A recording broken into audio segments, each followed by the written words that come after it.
All right. So I think it's important. Raise your hand if you were able to download, read, look at, pass along the Rhino report that we issued at Tennessee Conservative. If you haven't, go to rhinoreport.net. Rhino report. Go to the website rhinoreport.net. See, even my own subscribers don't download the app, all right? I downloaded it. You downloaded it, good. So just few people. So this, my philosophy with trying to help. I'm sorry, Jason, but you're not on the camera here. Sorry, my philosophy is I will tell you who the best ones are, and I will tell you who the worst ones are, and then I'll tell you how everybody votes. Then that way I don't pick fights with people in the middle and hope that maybe one day they'll actually live out their campaign promises. Maybe they'll go, I don't want to be in that publication, I don't want to be in that report, maybe I will, I usually vote like a rhino 10 times, maybe this session I'll vote like a rhino 3 times. Okay? I'm just trying to reduce it, right? By reporting it to people who vote primaries. I don't like the scoring stuff. I think how do you score stuff? I think it's very difficult. But you can look at the votes from the last session. So these people are obviously not with the average conservative primary voter at all. And these are definitely the ones that probably need to go. But then you've got the ones that are like fighting tooth and nail, either civically with an organization they created, they put together, they volunteered in, or they're legislators who are just doing the will of the people, and it ain't helping their campaign account, and it ain't helping them rise up and get on the committee, and it ain't helping them get a $200 burden, drink and a steak dinner every night, and they're not making their livelihood by towing the line of a particular industry on a committee. What they're freaking fighting. And we need to recognize those people. Not all of them can be here today, but a few of them are. And I'm going to present these in no apparent order whatsoever. So we're going to start out with this thing. There's something in a box here. What is that, a whoopee cushion? No. I'm not going to show you these things. They look like this. I'm just going to hand them the box. You should probably do it better than this. I'm not going to. So the first person that I want to recognize up here is Dennis Powers, and there are two things that I was really following, and that is, really cared about this session, neither of which passed, and that was social media censorship legislation, which died because we didn't have $100,000, as Senator Bowling told you. We did have several billion to give to local corporations. Couldn't find $100,000 to protect your free speech, because that's of trivial importance. And this also carried a lot of very sensible illegal immigration reforms. I think yours was specifically about transportation, correct? Basically just says, hey, it seems sensible to me. You can't, if you're a Tennessee business, you can't transport tons of people from another country into our state for our healthcare, education, criminal justice system, safety net programs to be paid for at your expense, because it is illegal. And it's tough. I mean, you go up there and it's like you're kind of in the rhino's den, and you're fighting, like a gladiator up there, and sometimes you win and most of the time you lose. But we had some changes in the legislature, so I'd like to present this award to Dennis Powers.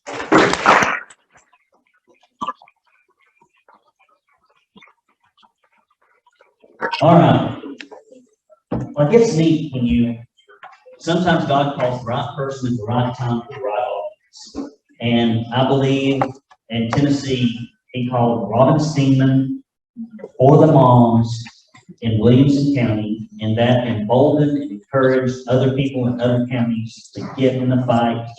If it were not for women, I'm telling you, the men have been lazy as a percentage, okay? They have been lazy, in my opinion, in speaking out. Maybe they felt like they couldn't. You can kind of get by with more as a lady. I'd just go ahead, while I'm making all kind of broad brush statements. Come on. I think you can get by with more. I think men are less, and even the press would probably beat the heck out of you. And so they stepped into the gap, and somebody asked, if you're in some kind of corporate environment or you're somewhere, how do you connect with people? Often it's just standing up so that the people around you are like, well, I believe that too. And they tell me I'm crazy, but this lady believes it, and then this lady believes it, and this guy believes it. And after a while, you look around the room and you're like, we all believe it. It's like, we're not the minority, you are. Yeah. And so people like Robin have been able to make that happen. So she did great grassroots activism. Thank you. All right. I love it when people just show up somewhere and they look around and they go, I'm just going to start something. I'm going to start something. I'm going to get a bunch of people together. I like folks that are like organizers, that are kind of social butterflies, that like bring people together in a place where you think, well, surely there could not be any. Surely we could not do some kind of great amount of activism in basically it's like a large retirement community around the lake. Well, Rick Graham's like, well, the hell you can. I'll get 1,500 people together in a huge organization, and we're going to work on legislative items. We're going to put phone calls into the Capitol. We're going to try to elect some conservative people to the legislature. You know, guy's been here 15 minutes. He's done more than most Tennesseans have done in 15 years. I mean, it's just amazing. Rick Graham, local activist. Say something for 30 seconds? Yes. I promise I won't delay. About 6-8 weeks ago, I went under a satanic attack because I prevented a drag queen show with children.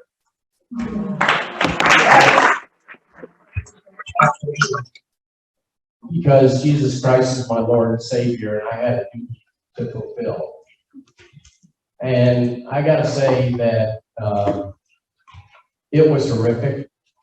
People were calling for my arrest, for the FBI to investigate me because I stood up for children.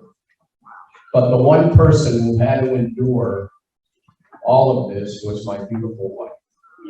And I could not ever do what I do without my wife, Lori, and Jesus Christ, my Lord and Savior. If you ever get a chance and you're driving around, he will tell you quickly, Tellico Village is not Tellico Plains. Yeah. I was very confused. I go camping in Tellico Plains. Beautiful area. You get to stop by to his club out there. All right. Here's another one that just, you look around the legislature, and the Senate is probably the worst. But that's the toughest nut to crack, because we've got somebody at the top who is not very conservative.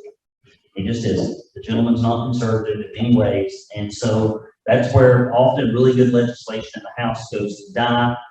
And it's got to be difficult as a legislator to continually put forth really good legislation that would benefit Tennesseans, maybe not corporate America, maybe not the lobbyists, maybe not pad somebody's pocket. You constantly fight the fight and see that you swing 5 times when you hit it once, but they keep swinging. And that is somebody that I respect a lot. Mark Cody, see here? Well, you just tell him I said a bunch of nice stuff about him. All right. So we do not have a whole lot of conservative organizations in the state of Tennessee that actually have any, what I call real genuine horsepower. We don't have any. We are very much like George Washington's army of skirmishers. We get beat more than we win right now. I'm hoping that will change. I've got some ideas on how to change it. I'll talk to you about that after lunch today. But we just don't win all the time. But when it comes to a few places where we really don't have a whole lot of folks fighting, school choice, corporate welfare, you can't find anybody hardly fighting against that. I mean, it's just like it's almost like the Republicans have taken that out of the platform in Tennessee. Transparency in the legislature. Like, nobody cares about that wonky stuff that would make a better Tennessee. But I do have one ally here. There she is. Okay, here we do another Mark Cody here. I look around the room. That's always there. And is always fighting and gets some stuff done and works real hard, and it's always been easy to work with. It's been a great resource for our publication when I need to know something, because I haven't been around as long as a lot of y'all have in politics, so sometimes I got to call somebody else, and that would be Tori Venable. And I'm sorry for all you people in internet land. This is going to be the worst video ever. So you might want to listen to the audio version of it. Thank you so much. Great work. Thank you for everything you did. So I've told this before, and I'll tell it again. Same thing. When I started this publication, it's almost like one of those sci-fi movies where like the world's gone crazy. There's a lot of movies like this, and there's one person in it. You know, you're in it, and you look around, and like all the zombies are walking around. And you're like, oh, this doesn't feel normal. This feels evil. This doesn't feel right. I don't think this is going to be 2 weeks. Yeah. I don't think it's stopping here. I don't think it's about this. And everybody's, you know, I guess this is what it must have been like during Nazi Germany, slavery. Well, there's something that's obviously wrong that the culture has largely accepted, at least at first, and probably still now would immediately go back to if it's instructed and pushed properly. And so I started looking around the state, I'm like, good, if I lost my wits, my wife thought I'd lost my wits a little bit when it first started. And if I lost my wits, am I crazy? Am I going cuckoo? Am I one of those right-wing conspiracies? Am I? And I started looking around for some validation that I wasn't by myself. And buddy, there were not many people. There were not many people. But I found Tennessee Stands. And I was able to walk arm in arm with them. They're, you know, in our infancy publication. And Gary has fought when it has not been in his own self-interest. Get a little rough, a little rowdy, and every once in a while, I mean, you know, we speak truth to power, real truth to power, not the fake truth to power.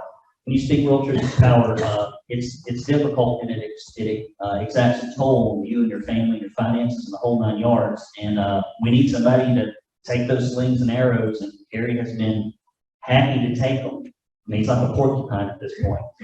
And so I'd like to ask Gary to come up here and receive this.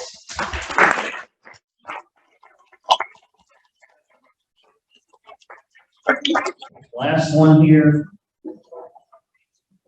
I don't know that y'all would have your medical freedoms to the degree that you have as quickly as you have them had it not been for this individual really leading the charge.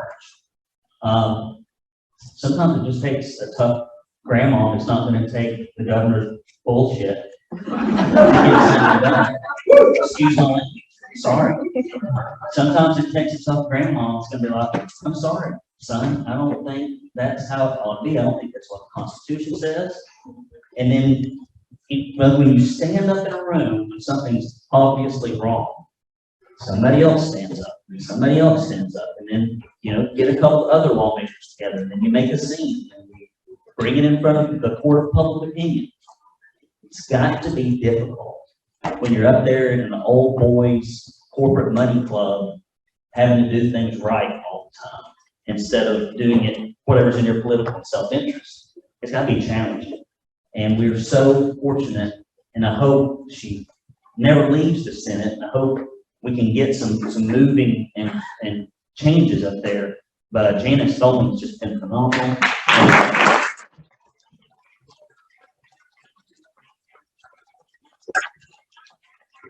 As a conciliatory prize, all of you are going to get a lunch. I think we're doing the sandwich bar. That's, you know, that's all the money we got.